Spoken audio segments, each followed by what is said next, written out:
Okay, I need a break from that scramble board, so I'm going to look at something different. This is an old Gremlin Hustle board that I've bought some time ago. As I recall, this was an eBay acquisition. This has a 8080 processor and uses some very old type memories. And anyway, so this was one of the games as a child, I mean, this was like 1977 when this thing came out. I remember playing this at the local college at the rec center.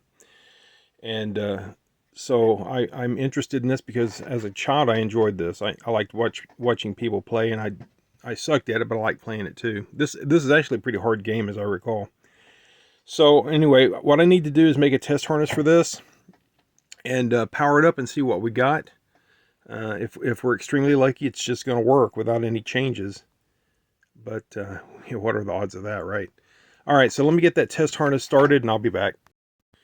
Okay, so I've got the schematics here that I printed out some time ago. And based on the schematics, can I zoom in or what? Okay. Based on the schematics, I added only the connections for video, power, and audio. So no controls. I'll add that later once I get the board running.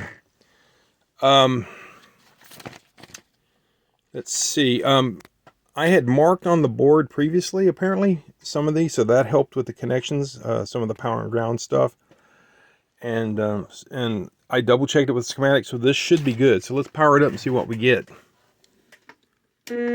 Oh, got a beeping noise. So audio did something. All right, so we got nothing. Let me flip the sync from positive to negative. Okay, so it looks like positive might be correct. Where's horizontal hold?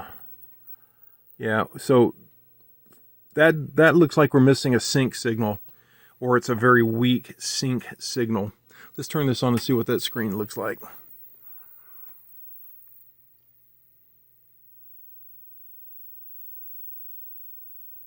Okay. Yeah, so right there we've got nothing. No sync at all. Just garbage on the screen, so this board's not working. First order of business is to try to figure out why we don't have a solid sync signal. So let me look on the schematic and try to figure out what chip could be causing that, and I'll be back. Okay, so on the schematic, here's the video output here. Video output. And let me zoom in a little bit. There we go. So video output here, right here, video output, and that's the ground, so that's the reference for the video. Sync is right here. Vertical sync is coming. It's being mixed with an exclusive OR, being generated from here. So it's using some address decoding here, apparently. Yeah, I think these are yeah, see these address lines? These address lines are being ANDed together, or NANDed, I should say, to generate a sync signal. And this is a positive up. So this is acting as just an inverter in this situation. When you have one leg on a exclusive or tight high, the other input is inverted as it passes.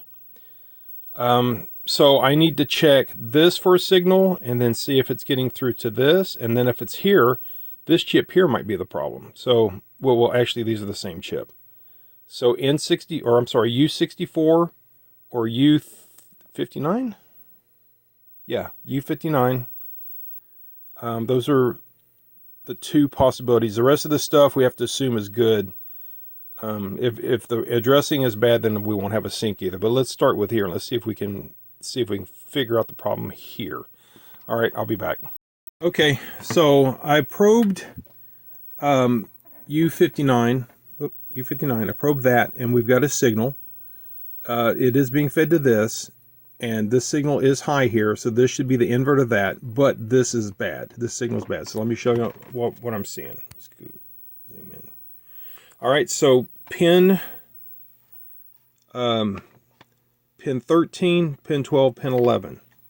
Okay, here's the chip here. So 14 has power. Okay. 13 has the signal. See, that's got the signal.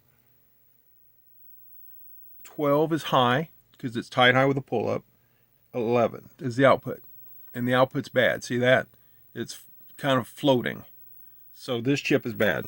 Let me replace that chip and let's see if we get a solid video then. Alrighty, there's the old chip right there. I chopped it out and I installed a new one. This is a high-speed CMOS, but it'll be fine. And there we go. Now we have a stable picture. Game is not playing, so now the next thing is to try to figure out why it's not playing. I'm going to probe around. Oh, I need to make a correction first. The signals here going into this NAND gate are actually, they are address signals in a way. They're the vertical signals, which is based on a sequential address, essentially. So, yeah, I said addresses here. They're actually the vertical signals. So anyway, I've got to focus on signals at the processor, signals at the memories, see if I can see anything weird on the bus, and let me just do some probing and I'll be back. Okay, so let me turn it on. So as I was probing around, every once in a while the game would come up and play. So that got me thinking that it might be a reset problem.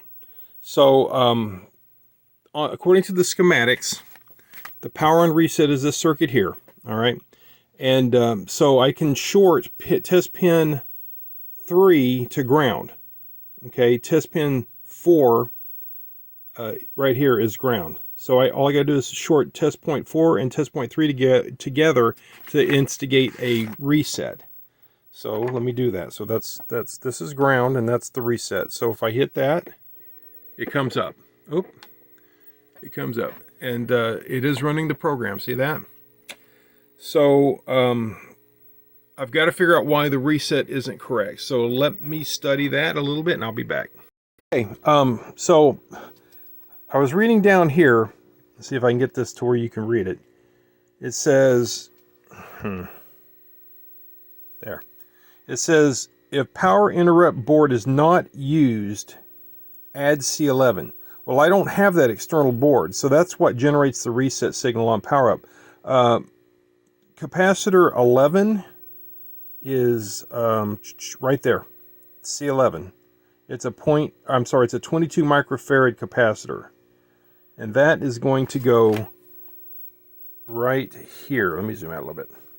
So here's the processor. It goes right here. So let me dig up a 22 microfarad axial capacitor and we'll install it and see if that doesn't fix it. I've got the capacitor installed. If you install this capacitor, make sure of the polarity. This is negative and this is the positive.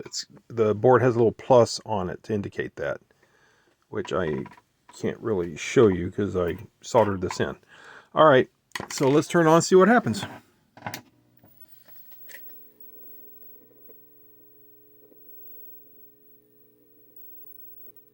Okay, that seems to have fixed it. Came right up. That's the first time that's happened without having to manually reset it. Okay, well, picture looks good. Graphics look good. Board is running. Game's running. I do not have wiring for the game controls yet, so I need to do that. But it's getting late, and this is a work night for me, so I'm going to go ahead and shut down for now. And I'll have another video in the future playing it and testing the sounds and all that. Hey, thanks for watching.